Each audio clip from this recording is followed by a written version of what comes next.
उन्होंने सियासी तौर पे इस केस को लड़ा, उन्होंने मेरिट के ऊपर एविडेंस बेस्ड केस नहीं लड़ा और फैसले में भी यही लिखा गया है कि जो वकील सफाई थे वो ना तो कोई बेगुनाही के सबूत पेश कर सके, ना प्रोसिक्यूशन की तरफ से जो सबूत पेश किए गए थे इस रिश्वत के और इस करप्शन के, ना उसका जवाब खातिर खा दे सके।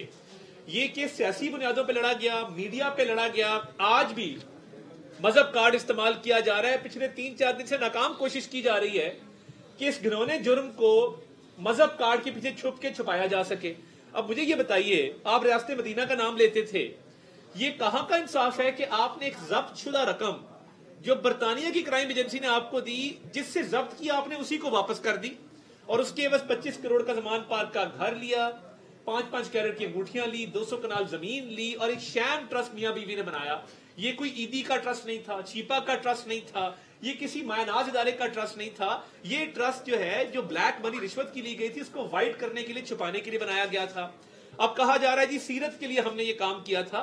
मेहरबानी करें, ये इस घिनौने जुर्म को, करप्शन को, रिश्वत को इस तरह पोर्ट्रे ना करें कि ये आपने सीरत के लिए किया था या मजहब के लिए किया था। आप हर जगह मजहब कार्ड ले आते हैं, रियासत मदीना का नाम लेते हैं, मगर रिश्वत को और करप्शन को सीरत के साथ मत जोड़ें। नाउजुबिल्लाह, मैं समझता हूं ये उससे बड़ा जुर्म है। सोशल मीडिया पे जो ट्रेंड चलाया जा रहा है कि जी ये सीरत की वजह से हुआ है, आप सीरत को, मजहब को, इस्लाम को एक दफा साइड पे रख के और जवाब दें लीगली। ये तो कोई तरीका नहीं है कि आप रंगे हाथों पकड़े जाएं, आपका जुर्म साबित हो जाए, बंद लफाफा साबित हो जाए, ये साबित हो जाए कि रिश्वत भी ली है, करप्शन भी की है, बंद लफाफा भी आया है, जब्त शुदा पैसे भी आपने जो आपके देने के नहीं थे, पाकिस्तान की अवाम की अमानत थी, इस कौम की अमानत थी, इस मुल्क की अमानत थी, वो पैसा आपने एक ऐसे शख्स को दे दिया जिससे वो जब्त किया गया था जुर्माने के तौर पे। एक जुर्माना पकड़ के दूसरा जुर्माना अदा कर दिया और उसके बाद आपने पैसे ले लिए। तो मैं ये समझता हूं कि आज इंसाफ का बोलबाला हुआ है। ये बहुत बड़ा फैसला है पाकिस्तान की तारीख का। अपील का हक इनको हासिल है, मगर लीगली केस लड़ना पड़ेगा। ये साबित करना पड़ेगा कि एनसीए ने जो पैसा दिया था हुकूमत पाकिस्तान को, वो हुकूमत पाकिस्तान को आया था। आपको साबित करना होगा कि हुकूमत पाकिस्तान को नहीं आया था। आपको ये साबित करना होगा कि आप बंद लफाफा काबीना में नहीं लेके गए थे। आपको ये बात साबित करनी होगी कि आपने शैम ट्रस्ट नहीं बनाया था। आपको ये बात साबित करनी होगी कि आपने लाहौर में 25 करोड़ रुपए का उसी प्रॉपर्टी टाइकून घर नहीं बनाया था, 5 कैरेट की अंगूठी नहीं मांगी थी, 200 कनाल जमीन यहां पे नहीं दी थी। ये सारी बातें आपको अब साबित करनी होगी। आप अपील में भी जाते हैं तो इसलिए मैं समझता हूं कि मजहब को बीच में मत लाएं और मजहब को अपने घिनौने जराइम को, स्याह करतूत को छुपाने के लिए इस्तेमाल मत करें। ये ओपन एंड शट केस था, डे 1 से ओपन एंड शट केस था। करप्शन साबित है और उसके साथ साथ रिश्वत साबित है, उसके साथ साथ misuse of power, misuse of authority साबित है। आप एक एक स्टेप अगर इस केस का देखें तो इसमें आपको क्लियर कट नजर आएगा कि कानूनी लवाजमात पूरे करते हुए ये सजा जो सुनाई गई है ये बिल्कुल कानून के मुताबिक है, मेरिट पे है, एविडेंस के मुताबिक है और आप अपनी बेगुनाही साबित करने में नाकाम रहे हैं। आज के बाद पाकिस्तान में इतनी मेगा करप्शन करते हुए कोई 100 बार सोचेगा, क्योंकि आपने डिले भी किया, आपने केस को खत्म करने की भी कोशिश की, आपने बहाने भी किए, आपने सियासी तौर पे भी बयानात दिए, मगर आज ये लीगल फैसला है और पूरे मुल्क में मैं सुन रहा हूं जितने लीडिंग वकला हैं वो सारे इस फैसले के बारे में ये कह रहे हैं कि ये कानून के मुताबिक है और ये जज की कॉम्पिटेंस थी और ये चीजें साबित थी तो जज ने ये फैसला दिया है। मैं न्यूट्रल ऑब्जर्वर्स को सुन रहा हूं, एनालिस्ट को सुन रहा हूं, सारे एक ही बात कर रहे हैं। तो ये रिश्वत का, मेगा करप्शन का 190 मिलियन पाउंड का केस, ये एक डाका है, पाकिस्तान की तारीख का सबसे बड़ा डाका है। ये मजहब का कार्ड खेलने से छुप नहीं सकता। आप मजहब का कार्ड खेलें, आप बैरूनी कार्ड खेलें, अंदरूनी कार्ड खेलें, आप जो भी कार्ड खेलेंगे, ये रिश्वत, करप्शन, डाका साबित हो चुका। अब इसमें से कोई राह फरार नहीं है। इसलिए मेहरबानी करें और इसका जवाब दें मेरिट्स के ऊपर। इसका जवाब मजहब नहीं है और ना ही इसका जवाब है कि जी ये सीरत की वजह से हमने किया।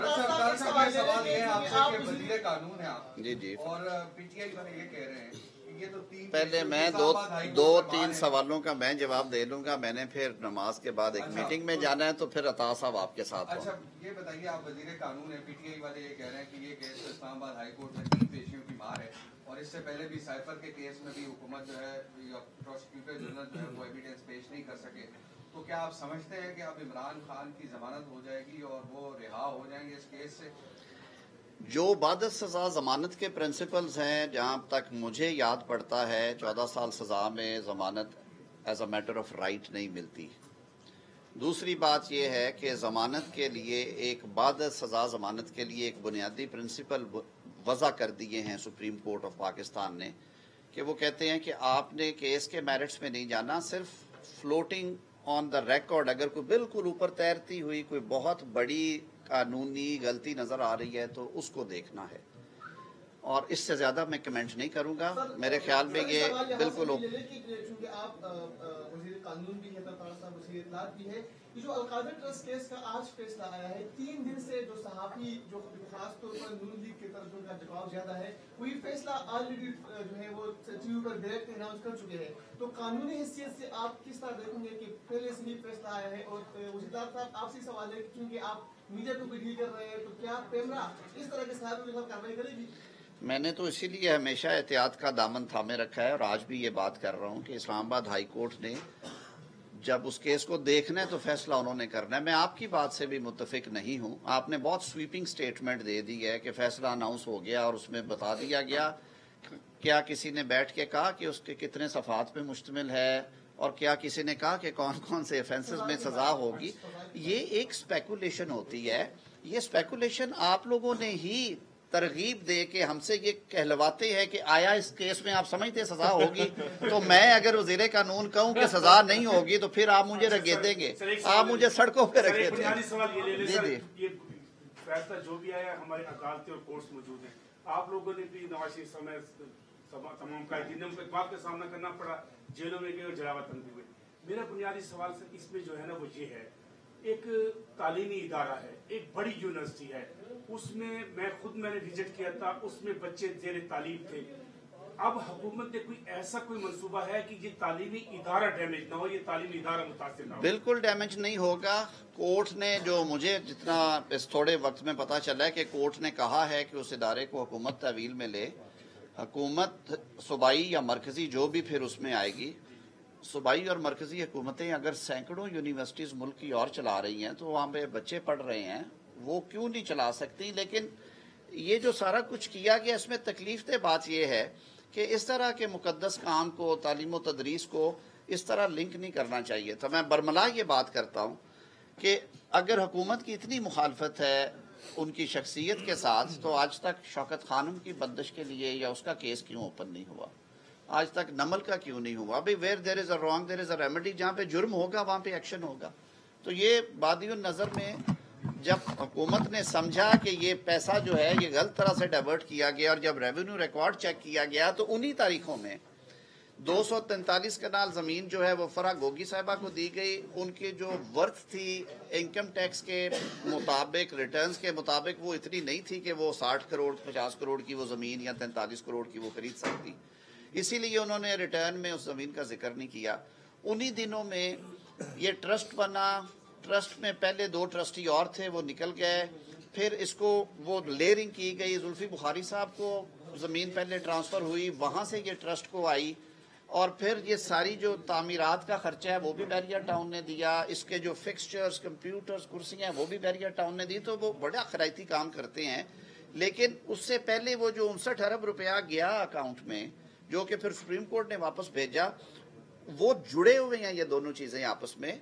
और ओवरवेलमिंग एविडेंस थी जो कि अदालत में पेश की गई, और जिस तरीके से इस केस को डील किया गया कबीना में, तो इस हवाले से मैं नहीं समझता, जैसे अता तारड़ साहब ने बात की है कि तालीम व तदरीस का दीन का इस केस के फैसले से ताल्लुक नहीं है।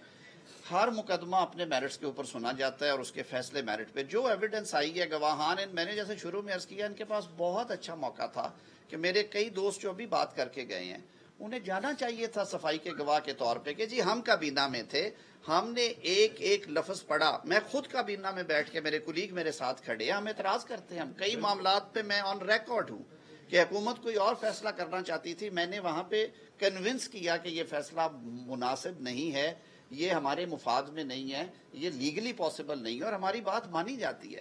تو وہ بھی وہاں پہ اگر انہوں نے یہ باتیں کی تھیں اور وہ سمجھتے تھے کہ یہ بہت اچھا فیصلہ تھا, یہ صائب تھا, یہ قانون کے آئین کے عین مطابق تھا, ملکی مفاد میں تھا, یہی ہونا تھا, تو پھر عدالت میں جا کے گواہی دیتے نا, وہاں پہ صفائی میں پیش ہوتے.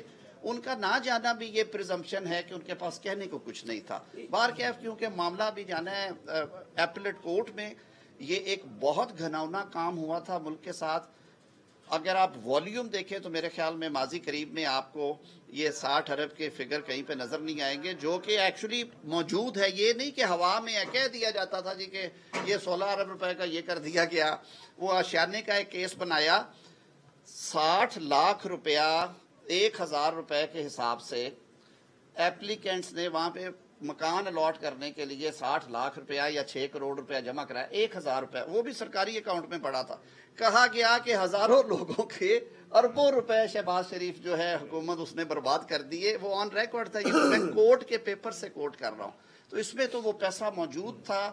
وہ جب پکڑا گیا تو سپریم کورٹ نے اسے ٹرانسفر کیا. لیٹ سی کہ فیوچر میں جو ایپلیٹ فورمز ہیں وہ کیا فیصلے کرتے ہیں.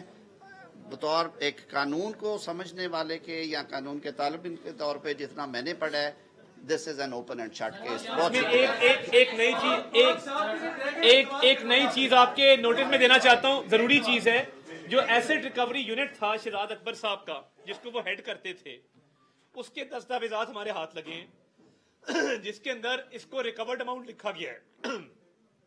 یہ جو 190 ملین پاؤنڈ ہے, ایسٹ ریکوری یونٹ نے آفیشیل ریکارڈ میں اس کو ریکوری شو کیا ہوا ہے. ایسٹ ریکوری یونٹ بنا تھا شہزاد اکبر صاحب کا پرائم منسٹر کے دفتر کے اندر, اس چیز کے لیے کہ کرپشن کو روکا جائے, کرپشن کا تدارک کیا جائے اور کرپشن کے پیسے کو, رشوت کے پیسے کو ریکور کیا جائے اب اور خزانے میں جمع کرایا جائے. اب وہ شہزاد اکبر کے اپنے دفتر کے ڈاکیومنٹس کے اندر یہ 190 ملین پاؤنڈ کو دکھایا گیا ہے کہ یہ ریکورڈ اماؤنٹ ہے, کرپشن کی اماؤنٹ ہے جو پاکستان کے سرکاری خزانے میں جانی تھی. یہ ٹیکا خان میں کل جوڈیشل کمیشن کے حوالے سے جو مطالبات سامنے آئے ہیں, اگرچہ آج کا نہیں بنتا, لیکن آپ کی رائے معلوم کرنا چاہ رہا ہوں. وہ تو ریجیکٹ کر دیے مطالبات, تو کیا کوئی گنجائش ہے؟ میں حصہ نہیں ہوں اس مذاکراتی کمیٹی کا, ہمارے سینئر کولیگز وہاں پہ بیٹھتے ہیں. لیکن جیسے میں پہلے کو بات کر رہا تھا کہ کچھ چیزیں ایسی ہیں جو کہ صرف لیگل میکنزم کے اندر ہی, اس فریم ورک کے اندر رہتے ہوئے آپ کر سکتے ہیں. 9 مئی کے حوالے سے انہوں نے کہا کہ 9 مئی کے اوپر ایک ایسا کمیشن بنایا جائے, یہ دیکھے کہ وہ واقعہ ہوا کیسے ہے اور لوگ وہاں پہ کیسے پہنچے ہیں اور پھر یہ سارا کچھ کس نے کیا. تو وہ مقدمات پینڈنگ ہے, ایڈوانس سٹیج پہ, کچھ میں سزائیں بھی ہو چکی ہیں. تو سب جوڈس میٹرز میں فیکٹ فائنڈنگ کمیشنز نہیں بنتے, وہ عدالتوں میں اب ایڈوانس سٹیج پہ ہیں. اسی طرح کچھ اور مطالبات جو ہیں وہ قانونی طور پہ پاسبل نہیں ہے. اب یہ کہنا کہ لوگوں کو رہا کیا جائے, وہ عدالتوں نے رہا کرنا ہے. رہائی کا صرف ایک اور طریقہ ہے, اور وہ آرٹیکل 45 کے تحت صدر مملکت کا اختیار ہے کہ اگر کوئی ان کے پاس رحم کی اپیل کرے, جسے ہم مرسی پٹیشن کہتے ہیں, تو صدر مملکت کسی کی سزا میں معافی, تخفیف, کمی یا مکمل طور پہ اس کو ختم کر سکتے ہیں. اس کے علاوہ